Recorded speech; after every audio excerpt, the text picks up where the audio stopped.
నమస్తే, నేను మీ రెడ్డి శ్రీనివాస్, కోడంగల్ నియోజకవర్గం. నిన్న టీవీ9 సాక్షిగా కేసీఆర్ గారు ఏదైతే కోడంగల్ మరియు నారాయణపేట మక్తాలకు సంబంధించిన ఏదైతే లిఫ్ట్ ఇరిగేషన్ ప్రాజెక్టు గురించి ఒక డ్రామా అని సంబోధించడం అనేది ఈరోజు ఈ ప్రాంత బిడ్డగా నేను తీవ్రంగా ఖండిస్తున్నా.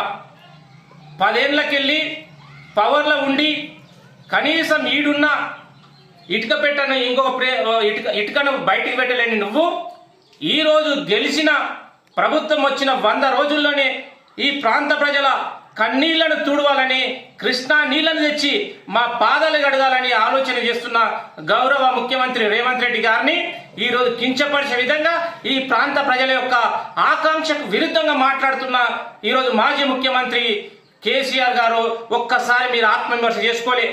10 ఏళ్ళకెళ్ళి మీరు ఏం చేసిండ్రు?